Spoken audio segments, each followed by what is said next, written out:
ഇന്ന് എല്ലാവരും ചെയ്യുന്ന ഒരു കാര്യമാണ് വയറിൽ ഗ്യാസ് കയറി കഴിഞ്ഞാൽ അല്ലെങ്കിൽ വയറിൽ എന്തെങ്കിലും ഫുൾനെസ് ഫീലിംഗ് ഉണ്ടെങ്കിൽ പെട്ടെന്ന് എടുത്ത് എന്തെങ്കിലും ഗുളിക കഴിക്കും. അതായത് ആൻറ്റാസിഡ്സോ അല്ലെങ്കിൽ ആൻറ്റാസിഡ് സിറപ്സോ ടാബ്ലറ്റ്സോ ആയിട്ട് കഴിക്കുന്നതാണ്.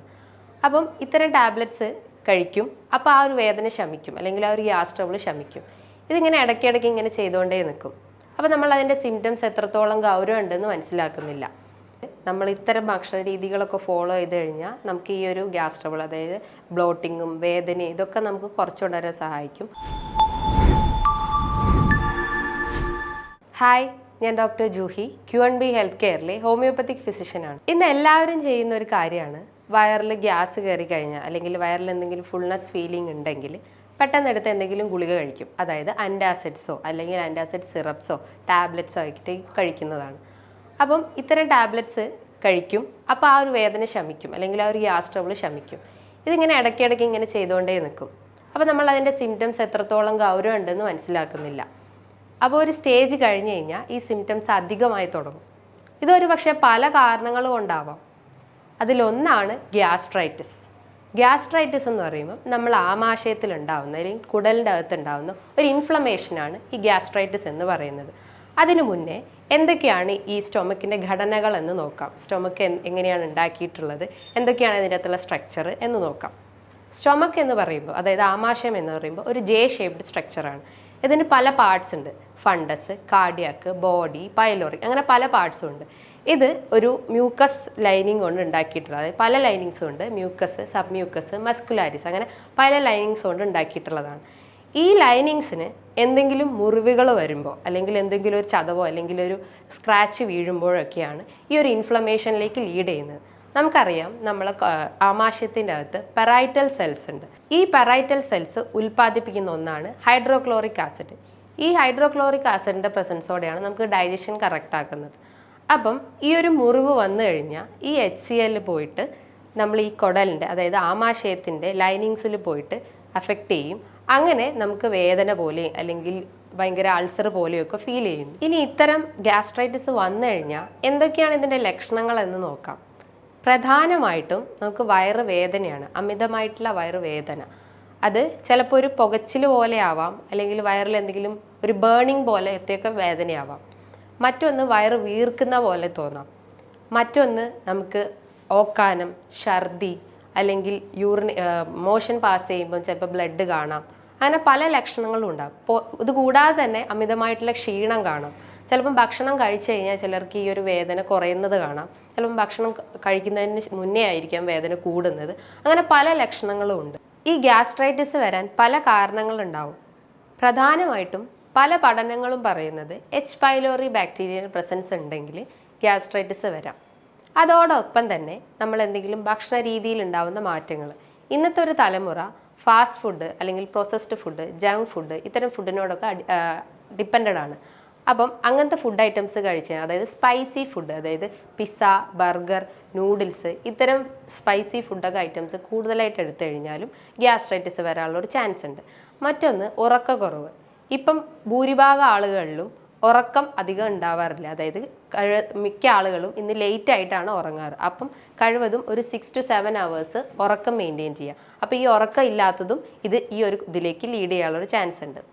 മറ്റ് കാരണങ്ങൾ, അതായത് അമിതമായിട്ടുള്ള സ്ട്രെസ്സ് അല്ലെങ്കിൽ ടെൻഷൻ, ഇതൊക്കെ ഉണ്ടെങ്കിലും ഗ്യാസ്ട്രൈറ്റിസ് വരാം.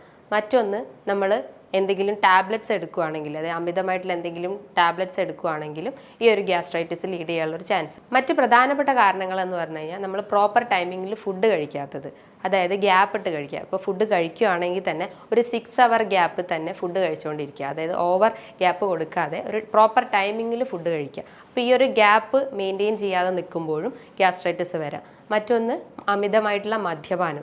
മദ്യപിക്കുന്നവർക്ക് ആ ഒരു ഇൻഫ്ലമേഷൻ വരികയും അങ്ങനെ അസിഡിറ്റിയിലേക്ക് ലീഡ് ചെയ്യാം. മറ്റൊന്നാണ് പുകവലി. അമിതമായിട്ടുള്ള പുകവലിക്കുന്ന ആളുകളിലും ഈ ഗ്യാസ്ട്രൈറ്റിസ് വരാം. ഇന്ന് പലരും ചിന്തിക്കുന്നത് ഈ പുകവലിച്ച് കഴിഞ്ഞാൽ അതിൻ്റെ ഫ്യൂംസ് മുഴുവൻ പകുതിയും ലങ്സിലോട്ടാണ് പോകുന്നതെന്ന് പറയുന്നുണ്ട്. പക്ഷേ ഒരു 30% ഫ്യൂംസും നമ്മളെ GI ട്രാക്റ്റിലേക്ക് അബ്സോർബ് ചെയ്യുന്നുണ്ട്. അങ്ങനെ അസിഡിറ്റി പോലത്തെ അസുഖങ്ങളും വരാൻ ചാൻസ് ഉണ്ട്. ഈ ഗ്യാസ്ട്രൈറ്റിസ് 2 രീതിയിൽ കാണപ്പെടാം. ഹൈപ്പോ അസിഡിറ്റിയും ഹൈപ്പർ അസിഡിറ്റിയും. നമ്മളെ സ്റ്റൊമക്കിന് പല ഘടനകളുണ്ട്. അതായത് കാർഡിയാക്ക്, ഫണ്ടസ്, ബോഡി, പൈലോറസ്, അങ്ങനെ പല സ്ട്രക്ചേഴ്സ് ഉണ്ട്. അപ്പം ഈ ഒരു ഹൈപ്പോ അസിഡിറ്റി എന്ന് പറയുമ്പം ഇൻഫ്ലമേഷൻ ഇൻ ദ ബോഡി പാർട്ടിൽ, അതായത് സ്റ്റൊമക്കിൻ്റെ ബോഡി റീജിയനിൽ ഇൻഫ്ലമേഷൻ വരുമ്പോഴാണ് അത് ഹൈപ്പോ അസിഡിറ്റി ആവുന്നത്. അതേപോലെ തന്നെ ഹൈപ്പർ അസിഡിറ്റി എന്ന് പറയുമ്പം അതായത് പൈലോറസ് റീജിയനിൽ, സ്റ്റൊമക്കിൻ്റെ പൈലോറസ് റീജിയനിൽ ഇൻഫ്ലമേഷൻ വരുമ്പോഴാണ് അത് ഹൈപ്പർ അസിഡിറ്റി ആവുന്നത്. നമുക്കറിയാം ഈ പറൈറ്റൽ സെൽസ് നമ്മളെ സ്റ്റൊമക്കിൻ്റെ ഭിത്തികളിലൊക്കെ അടങ്ങിയിട്ടുണ്ട്. ഈ പറൈറ്റൽ സെൽസ് സെക്രീറ്റ് ചെയ്യുന്നതാണ് HCl. ഈ HCl സെക്രീഷൻ ആകുമ്പോഴാണ് ഹൈപ്പർ അസിഡിറ്റി ആവുന്നതും HCl സെക്രീഷൻ കുറയുമ്പോഴാണ് ഹൈപ്പോ അസിഡിറ്റി ആവുന്നതും. ഇത്തരം അസിഡിറ്റി അല്ലെങ്കിൽ ഗ്യാസ്ട്രൈറ്റിസ് വന്നു കഴിഞ്ഞാൽ നമ്മളെ ഭക്ഷണ രീതികൾ എന്തൊക്കെയാണ് മാറ്റം വരുത്തേണ്ടതെന്ന് നോക്കാം. അപ്പം നമ്മൾ പറഞ്ഞു സ്പൈസി ഫുഡാണ് ഇതിൻ്റെ ഒരു കാരണം എന്ന് പറഞ്ഞു. അപ്പോൾ സ്പൈസി ഫുഡായിട്ടുള്ള ഭക്ഷണങ്ങൾ കഴിവതും കുറച്ച് കൊണ്ടുവരാൻ ശ്രമിക്കുക. അതേപോലെ തന്നെ പ്രോപ്പറായിട്ട് ഒരു ടൈമിംഗ് വെക്കുക. ഫുഡ് കഴിക്കുമ്പോൾ രാവിലെ ആണെങ്കിൽ ഒരു 8 മണി, ഒരു 7:30 മുതൽ 8 മണീൻ്റെ ഉള്ളിൽ ബ്രേക്ക്ഫാസ്റ്റ് കഴിക്കുക. അതും ലൈറ്റ്, അതായത് അധികം ഹെവി അല്ലാത്തൊരു നോർമൽ ബ്രേക്ക്ഫാസ്റ്റ് മെയിൻറ്റെയിൻ ചെയ്യുക. അതേപോലെ തന്നെ ലഞ്ച് ടൈം ആണെങ്കിൽ ഒരു 1 to 1:30 ഉള്ളിൽ ഫുഡ് കഴിക്കുക.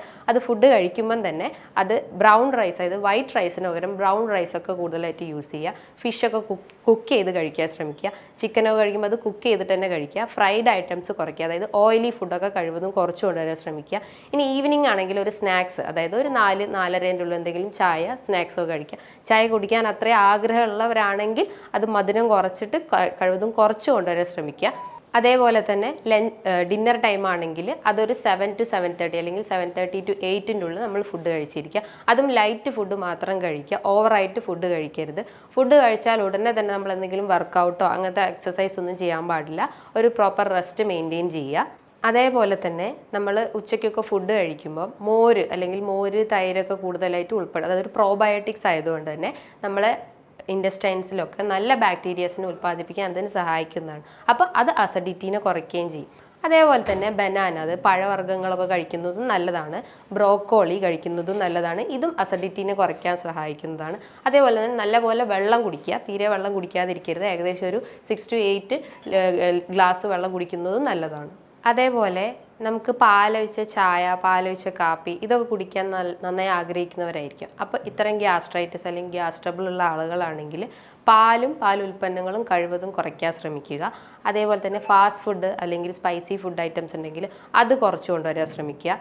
അമിതമായിട്ടുള്ള ഉപ്പ് അല്ലെങ്കിൽ അമിതമായിട്ടുള്ള പഞ്ചസാരയൊക്കെ കഴിക്കുന്നവരാണെങ്കിൽ അത് കുറയ്ക്കാൻ ശ്രമിക്കുക. അതേപോലെ നിക്കൽ കണ്ടെയ്നിങ് ഫുഡ് ഐറ്റംസ് ഉണ്ടെങ്കിൽ അത് കുറയ്ക്കാൻ ശ്രമിക്കുക. അതേപോലെ സിട്രസ് ഫ്രൂട്ട്സ് ഒക്കെ ഉണ്ടാവും, അതായത് ഓറഞ്ച്, മൊസമ്പി, നാരങ്ങ ഇത്തരം ഫ്രൂട്ട്സ് ഒക്കെ ഉണ്ടെങ്കിൽ അത് കുറയ്ക്കാൻ ശ്രമിക്കുക. അതേപോലെ പപ്പായ, വാട്ടർമെലൺ ഒക്കെ ഉണ്ടെങ്കിൽ അത് നന്നായിട്ട് ഫ്രൂട്ട് സാലഡായിട്ടൊക്കെ ഭക്ഷണത്തിൽ ഉൾപ്പെടുത്താവുന്നതാണ്. അതേപോലെ തന്നെ ആപ്പിൾ സിഡർ വിനെഗർ, ജിഞ്ചർ, അതായത് മോരിൻ്റെ അകത്ത് ജിഞ്ചറൊക്കെ മിക്സ് ചെയ്ത് കുടിക്കുന്നതും ഈ ഒരു അസിഡിറ്റി നമുക്ക് കുറച്ചുകൊണ്ടുവരാൻ സഹായിക്കും. ഈ ഒരു ഗ്യാസ്ട്രൈറ്റിസ് ഉണ്ടെങ്കിൽ നമ്മൾ ഇത്തരം ഭക്ഷണ രീതികളൊക്കെ ഫോളോ ചെയ്ത് കഴിഞ്ഞാൽ നമുക്ക് ഈ ഒരു ഗ്യാസ് ട്രബിൾ, അതായത് ബ്ലോട്ടിങ്ങും വേദനയും ഇതൊക്കെ നമുക്ക് കുറച്ചുകൊണ്ടുവരാൻ സഹായിക്കും. അപ്പോൾ ഇതുമായി ബന്ധപ്പെട്ട് പല സംശയങ്ങളും നിങ്ങൾക്ക് ഉണ്ടാവാം. അപ്പോൾ താഴെ കാണുന്ന നമ്പറിൽ നിങ്ങൾക്ക് കോൺടാക്റ്റ് ചെയ്യാവുന്നതാണ്. ഇനിയും മറ്റൊരു വീഡിയോയുമായി വീണ്ടും കാണാം. താങ്ക്